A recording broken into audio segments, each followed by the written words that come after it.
Okay, so I wanted to take just a minute and talk briefly about trauma care, trauma kits specifically. I've had several people ask me recently about what I carry, and here's some examples.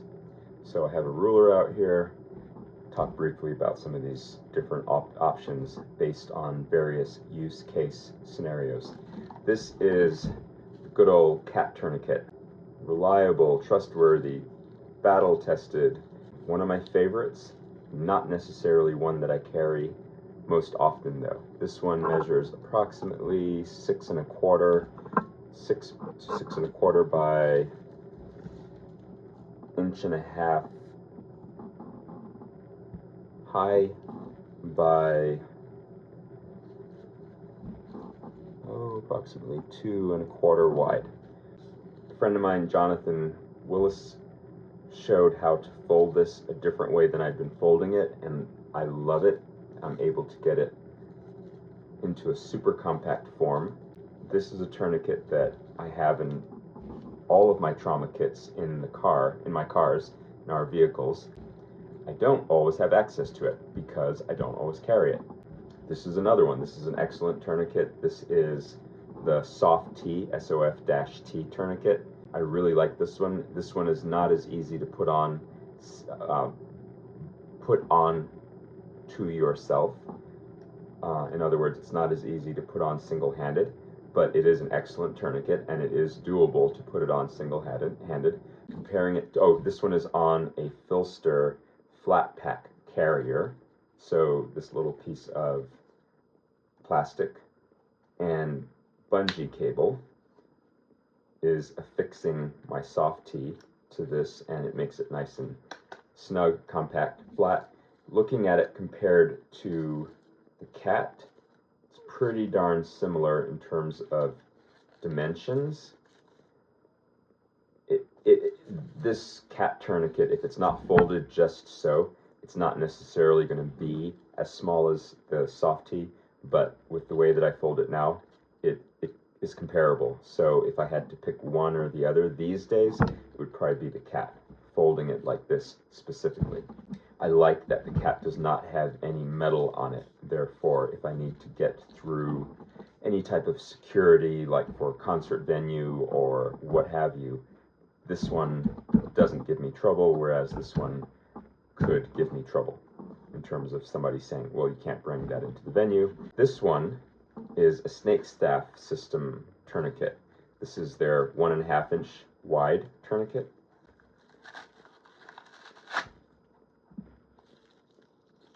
So this is the snake staff.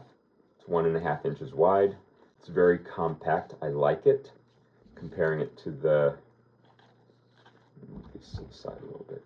Comparing it to the cat tourniquet, you can see that it's noticeably smaller. Specifically in terms of length, this is about 4.5 inches long by 2 inches wide by maybe 1 inch to 1.25 inches high.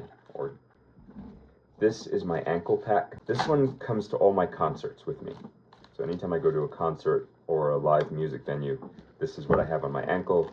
This has 2 chest seals right here. These are 2 full-size chest seals.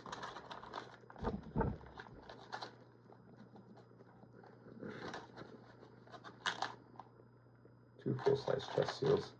I have steri strips. I believe I have gauze in here too. I should have gauze in there. Unless I took my gauze out for some reason. Maybe for the sake of compactness, I did take my gauze out. Sometimes I do carry gauze with me. And then this is the snake, good old Sharpie. And this is the snake staff thin size. This is the 1 inch size snake staff. So actually, let's get this one back in camera so that we can compare these two.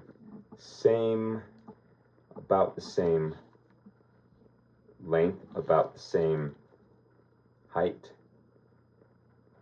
The significant difference is in terms of the width. So overall, this one is about inch and a half, including the windlass. Maybe call it 1 3/4 inches, including the windlass. And again, this one is about, call it 2 inches, including the windlass. So this one, I think more people consider this one reliable than this one. It's not that this one doesn't work, but according to TOCCC standards, this is too thin. I would agree. This is a tourniquet that I carry with me with the awareness that it's not an optimal tourniquet. It is a tourniquet that I carry when, like in this bag that I carry in my pocket all the time. It's a tourniquet that I carry when I want something more compact, that I can carry with me, that I will carry with me, something that I won't say, man, I'm not going to carry this because it's too big and bulky. I'm not going to carry this because it's too big and bulky on a given day with a certain kind of jeans, certain kind of wardrobe.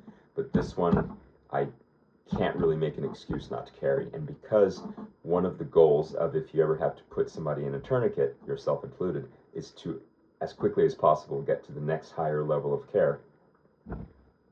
This is one that I typically carry when I know that the next higher level of care isn't too far away. So this can work for stopping the flow of a traumatic injury, and I would feel okay about that if I know that I'm going to make it back to my car relatively quickly to access greater levels of care, get myself to a hospital, what have you. This is my everyday carry pack. And this one has in it, it's pretty darn small. Actually, let's measure it before I unzip it. So this one is approximately 5 inches long by 3 and just shy of 4 inches, 3 and 3/4 wide by about 1.5 inches, 1 3/4 deep or high. And in this one, I have all sorts of stuff in this one. Let's see what we have. We have ibuprofen. What kind of bandages are these? These are like butterfly bandages. Just some good old Band-Aids, some alcohol, swabs, gloves, glove, singular, another glove. Here is gauze.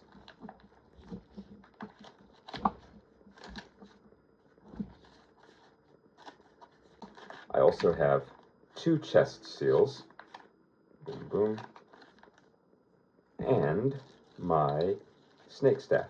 So again, this is my 1-inch snake staff, which I choose to carry knowing that it is not necessarily the best tourniquet on the market, but it is, from what I've researched and from what I have been able to assess, it is a functional and reliable tourniquet.